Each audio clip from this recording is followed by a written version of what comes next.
All right, we're going to try this. We've got Revit up, and because of the process that's going on from the home computer, we're going to do a couple of these from here from campus. I'm going to point out that then they take a huge file to push up, so we may not even push these up to YouTube. But we'll be using this process as we go through and try to get this Revit worked in between. The things we really need to do is to get to a point where we know for stress that we can do basic information. So what I'm going to do here is to show you how you start by bringing in the campus plan. And I have with me today, and so we're going to give this a try. I'm going to start with a new project here. Understand that coordinates and layers and units and all these things are incredibly important. And when people start to provide you free AutoCAD and other tools like this, you might forget the middle. You cannot forget the basics. You need to know that things fall down by twisting. And so torque is more important than F equals MA. So that's starting. I'm starting with a base plan here. I'm not going to even screw anything up. I'm going to go out here and realize when we bring this in, we're going to probably need to add some space to this. But what I'm going to go is to level 1. Remember, we right away want to make a duplicate view pretty much. We're going to rename our views. And I'm going to call that level 1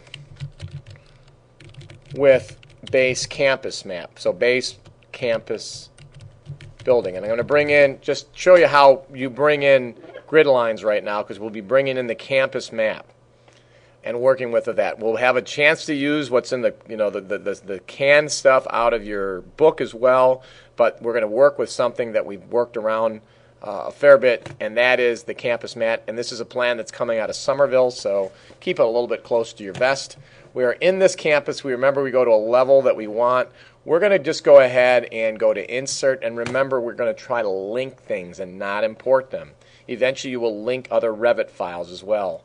We're going to link the CAD, and I believe I've put that CAD out in the K drive in that submittal one, and it's called like XComp. So there it is right there. We're going to try to keep this auto origin to origin and see how that works. Though we'll see about how that goes in the first week or so. We're going to go ahead and hit open. We're going to see this come in. What I want to base this on, you have the whole campus map right here.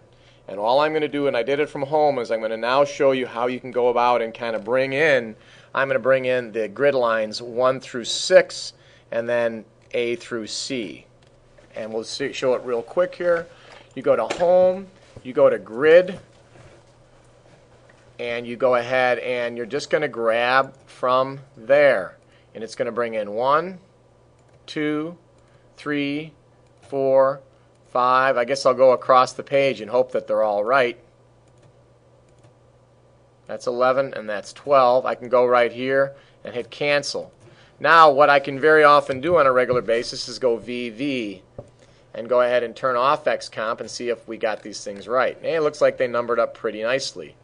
And they kind of brought them as far as they wanted through. We can always grab them, of course, later and play around with them. We can take that, modify it, and pull it. Right, bring it down farther if we want. All right, now we're going to do the other one. Remember, VG brings things in, and we're going to go to imported categories. We're going to turn the XComp on and realize there's a lot of control and a lot of layers there. It's one of their ideas of maybe breaking things up into smaller drawings, because I'm not sure, in fact, how much this keeps track of your layer manager settings. So that would be the concept then of filters. So we're going to go ahead and turn that off, turn it back on this time.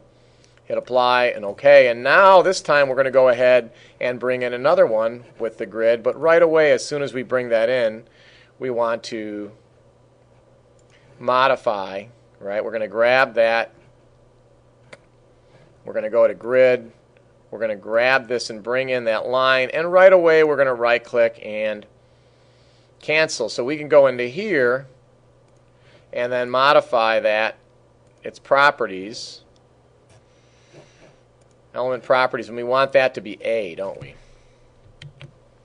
Which makes it a lot easier now when we go to the next one. It's going to number them in. I'm wheeling in, wheeling out. So now when we go back to Home, Grid, and then grab that element, we're going to grab B, we're going to grab C. You see D is a little bit offset there. It's a little tiny little column there, but it still gets a column line, and we've got E.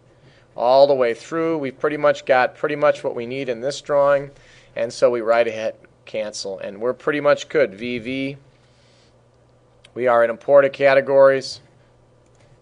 All right, so we've got a basic grid set up right now. And all I'm going to do to finish this out, the next step we've been through before, we'll be through again, but this sense here, you're going to work different ends of this building and bring things in. But one of the most important things is you don't want to just go with all of the families that you know are in here. So this fact here, if you go to columns here, you're going to want to very much go ahead and load up a family of other columns. So I'm going to just start with this base general one with going to structural here.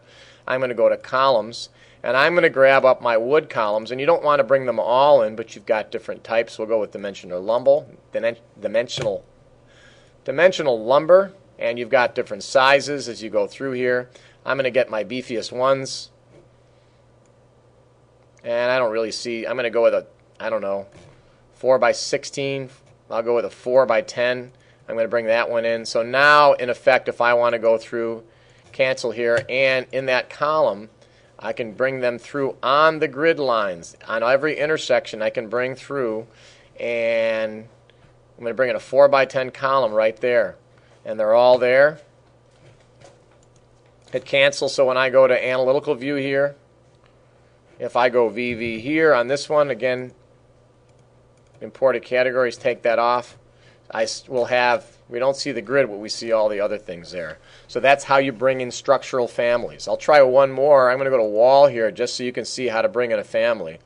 So I'm going to go to home here. Let's see.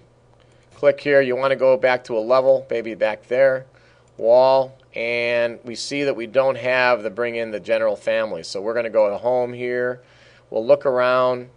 With columns, it allowed me to load a family, so we'll see why they're not walls to be brought in. So that's it. That process shouldn't take too long. What I'm going to finally do is show you, in effect, as well, what other things occur on level 1. We could go ahead and do this, just because I like the file. I'm going to link CAD, and this time, instead of bringing in a drawing file, I'm going to bring in a SketchUp file. Now, that SketchUp file is not out in the K drive. It's out in my H drive, so it will not connect up for you. But it's just something that we've been working on. Again, auto center to center, how important coordinate systems come. And now when I go back to my analytical view, we start to see how these things want to know where they are. And so that is a SketchUp file. I'm going to go ahead and change now the shading. Maybe shading with edges, maybe hidden wire, all these different things down here along the bottom. And just to keep it consistent, I'm going to also, different levels of detail, go with shading here. Coarse, shading with edges, and finally go to shadows on. And then with the shadows, clicking on this, graphic display options, one thing we might want to do is we might want to go and do a single day, apply, okay, we're in Boston, hit okay here.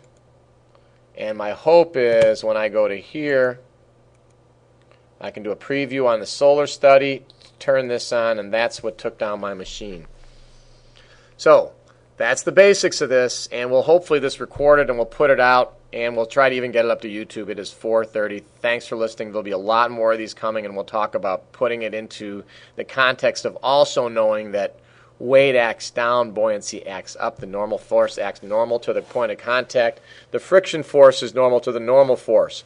We know that the gravity is 9.81 meters per second, or 32.2 feet per second, and it acts down. However, we also know that the centripetal acceleration is v squared over r, and it acts basically towards the center of the path.